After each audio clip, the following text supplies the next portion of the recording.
아주 먼 옛날 사이좋은 부부가 살았어요. 그런데 부부에게는 한 가지 걱정이 있었어요. 바로 아이가 없는 것이었지요. 두 사람은 아이를 갖게 해달라고 정성을 다해 기도하고 또 기도했어요. 하지만 좀처럼 아이가 생기지 않았지요. 그러던 어느 날, 한 줄기 희망의 빛이 비쳤어요. 두 사람의 간절한 소원이 이루어져 마침내 아내가 아이를 갖게 된 거예요.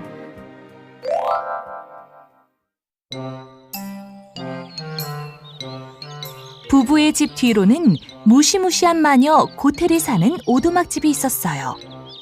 예쁜 꽃과 향기로운 풀이 가득한 멋진 정원이 있는 집이었지요. 하지만 아무도 정원 근처에 얼씬거리지 못했어요. 주위가 돌담으로 둘러싸여 있는 데다 정원의 주인인 고텔이 두려웠기 때문이에요. 그러던 어느 날 아내가 창가에서 정원을 바라보다 탐스럽고 먹음직스러운 상추를 발견했어요.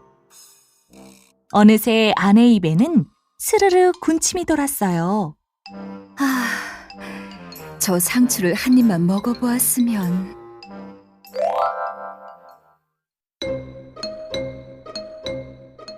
아내는 날이 갈수록 상추를 먹고 싶은 마음이 더욱 간절해져서 병이 날 지경이었어요.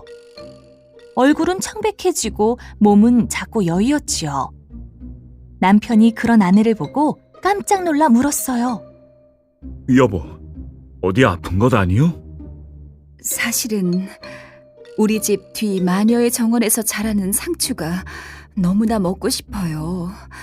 지금 당장 먹지 못하면 죽을 것 같아요. 아내를 무척 사랑했던 남편은 어떻게 해서든 아내에게 상추를 따다 주고 싶었어요.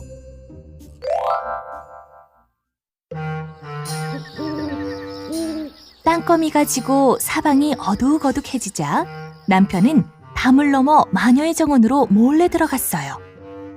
그러고는 잽싸게 상추를 한 움큼 뽑아왔지요.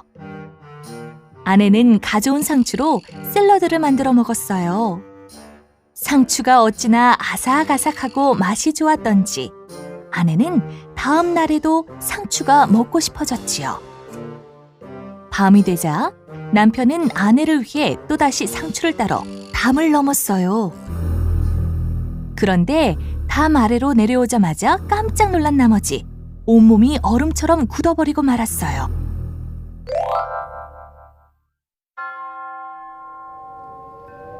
남편의 눈앞에는 무시무시한 마녀가 버티고 서 있었어요. 마녀는 남편을 매섭게 노려보며 소리쳤어요. 내가 바로 내 상추를 훔쳐간 도둑이로구나. 남편은 울먹이며 손이 발이 되도록 싹싹 빌었어요. 용서해 주세요. 아내가 아이를 가졌는데 상추를 몹시 먹고 싶어 해서. 그러자 마녀가 조금 누그러진 목소리로 말했어요. 정 그렇다면 상추는 얼마든지 가져가도 좋다. 대신 아이가 태어나면 나에게 주어야 한다. 마녀가 무서워서 벌벌 떨고만 있던 남편은 자기도 모르게 고개를 끄덕이고 말았지요.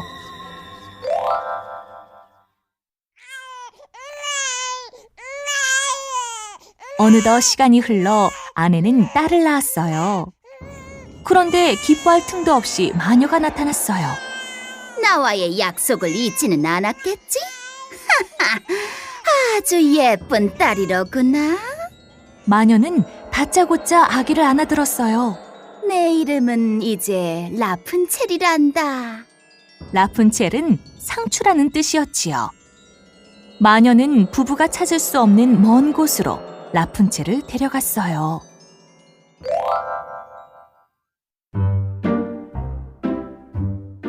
시간은 빠르게 흘러갔어요. 조그만 아기였던 라푼첼은 무럭무럭 자라 눈부시게 아름다운 소녀가 되었지요. 그런데 라푼첼이 12살 되던 해, 마녀는 숲속에 있는 높은 탑 꼭대기에 라푼첼을 가두어 버렸어요. 탑에는 들어갈 문도 올라갈 계단도 없었어요.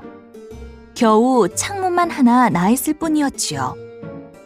가엾은 라푼첼은 이때부터 탑 안에 갇혀 살아가는 신세가 되었어요.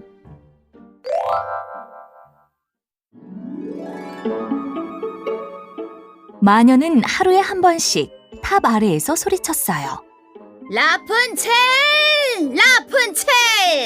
내 머리카락을 내려다오! 라푼첼의 기다란 머리카락은 태양처럼 반짝반짝 빛났고 황금으로 짠 실처럼 탐스러웠어요. 마녀의 목소리가 들리면 라푼첼은 머리카락을 탑 아래로 길게 늘어뜨렸어요. 그러면 마녀는 머리카락을 타고 탑 꼭대기로 올라왔지요.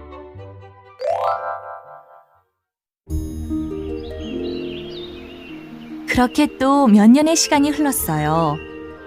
어느 날 왕자가 말을 타고 숲속에 들어왔다가 우연히 아름다운 노랫소리를 듣게 되었어요.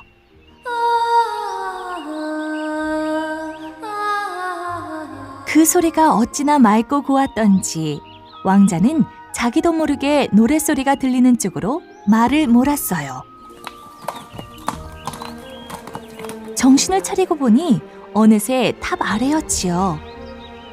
노랫소리의 주인공은 바로 라푼첼이었어요. 라푼첼은 창가에 기대어 노래를 부르며 외롭고 쓸쓸한 마음을 달래곤 했지요.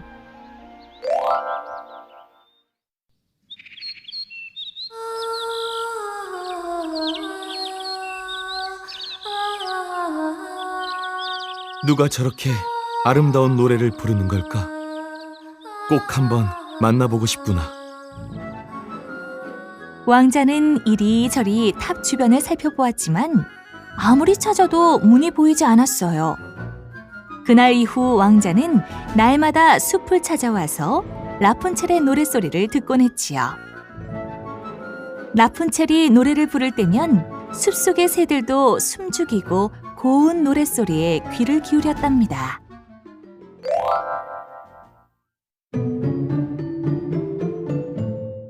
그러던 어느 날이었어요. 왕자는 그날도 노랫소리를 들으러 숲속에 왔다가 탑 아래에 마녀가 서 있는 것을 보았어요. 왕자는 황급히 풀숲에 몸을 숨겼지요. 잠시 후 마녀는 큰 소리로 이렇게 외쳤어요. 라푼첼! 라푼첼! 내 머리카락을 내려다오! 라푼첼이 탐스러운 머리카락을 내려드리자 마녀는 밧줄처럼 타고 탑 꼭대기로 올라갔지요. 그래, 나도 저렇게 탑 꼭대기에 올라가 봐야지. 왕자는 노랫소리의 주인공을 만날 수 있다는 생각에 가슴이 쿵쾅쿵쾅 뛰었어요.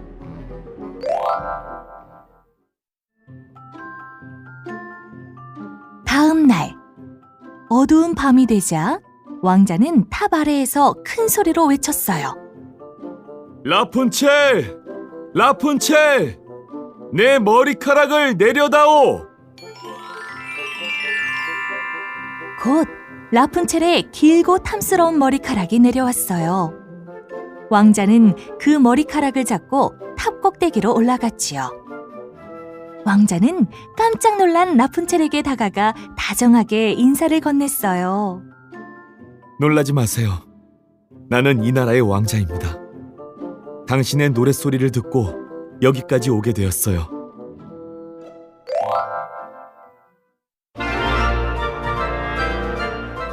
라푼첼은 왕자와 한참 동안 이야기를 나누었어요. 얼마나 즐거웠는지 시간 가는 줄도 몰랐지요. 그러는 사이에 놀라고 두려웠던 마음은 어느덧 씻은 듯이 사라졌어요. 왕자는 예쁘고 상냥한 라푼첼을 사랑하게 되었어요. 라푼첼, 나와 결혼해 주십시오. 왕자는 진심을 다해 라푼첼에게 청혼했어요. 라푼첼도 다정하고 잘생긴 왕자가 마음에 들었지요. 이 사람이라면 틀림없이 늙은 마녀 고텔보다 자신을 더 많이 사랑해 줄 거라는 생각이 들었거든요.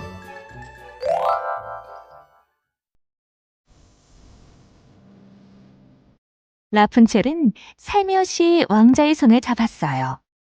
저도 왕자님의 아내가 되고 싶어요.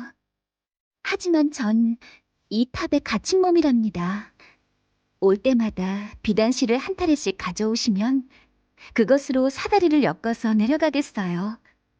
좋은 생각이군요. 사다리가 완성되는 날까지 매일 밤 찾아오겠습니다. 그날 이후 날이 저물면 왕자가 실타래를 들고 라푼첼을 찾아왔어요. 낮에는 항상 마녀가 찾아왔기 때문에 밤에 올 수밖에 없었지요.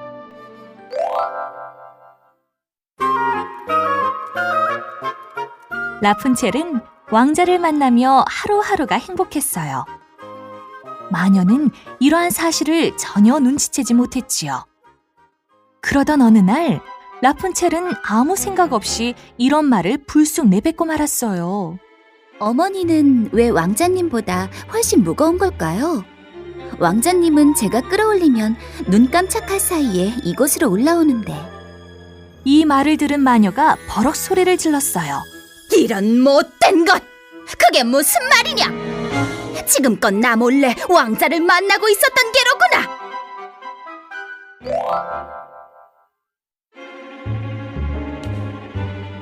마녀는 불같이 화를 내며 날뛰었어요. 라푼첼의 탐스러운 머리카락을 확 움켜잡더니 커다란 가위로 싹둑싹둑 잘라버렸지요. 마녀는 그것으로도 화가 풀리지 않았는지 불쌍한 라푼첼을 머나먼 땅으로 내쫓았어요. 여기가 어디지? 거기 아무도 없나요? 여기저기를 둘러보아도 주변은 온통 거칠고 메마른 땅뿐이었어요. 라푼첼은 슬픔에 젖어 외롭게 지내야 했지요.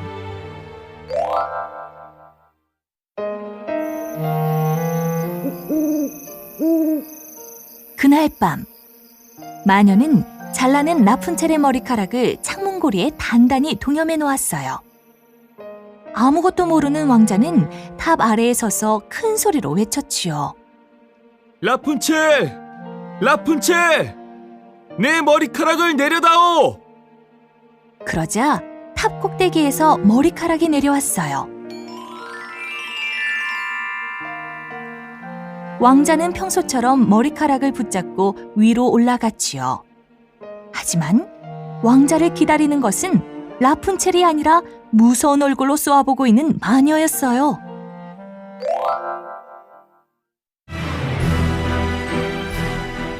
마녀는 왕자를 비웃으며 앙카진 목소리로 말했어요. 사랑하는 라푼첼을 만나러 왔군. 하지만 어쩌나? 이제 그 아름다운 새는 더 이상 노래를 불러줄 수가 없어. 고양이가 새를 물어가 버렸거든. 이제 그 고양이가 내 눈도 핥혀 버릴 거다. 그러면 라푼첼을 영영 볼 수 없겠지? 앞으로 절대 라푼첼을 볼 수 없고 말고.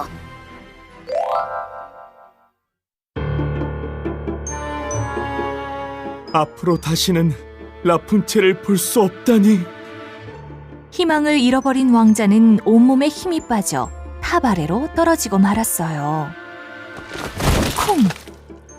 다행히 가시넝쿨 위에 떨어져서 목숨은 건질 수 있었어요. 하지만 가시에 두 눈이 찔려 앞을 볼 수 없게 되었지요.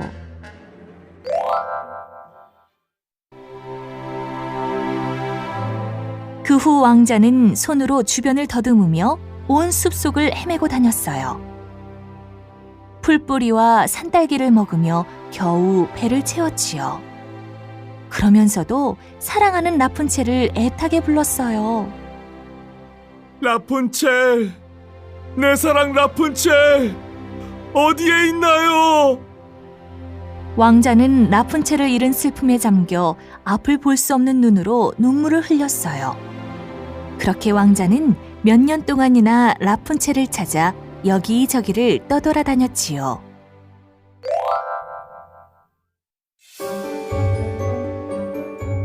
그러던 어느 날 왕자는 사람이 거의 살지 않는 어느 메마른 땅에 다다랐어요.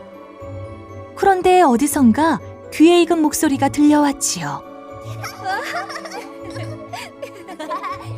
왕자는 곧장 그 소리를 따라갔어요. 그때 누군가 왕자를 발견하고 급히 달려왔어요. 바로 라푼첼이었어요. 라푼첼은 그곳에서 왕자의 쌍둥이 남매를 낳고 어렵게 살아가고 있었던 거예요.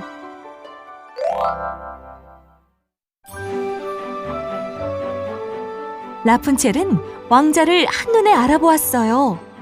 왕자님, 그동안 무슨 일이 있었던 거예요? 라푼첼은 왕자를 부둥켜 안고 흐느꼈어요. 그때 라푼첼의 눈에서 떨어진 눈물방울이 왕자의 두 눈을 적셨지요. 그러자 놀라운 일이 일어났어요.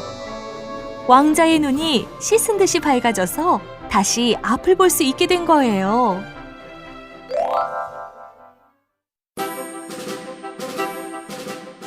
눈을 뜬 왕자는 사랑하는 라푼첼과 쌍둥이 남매를 자기 나라로 데려갔어요.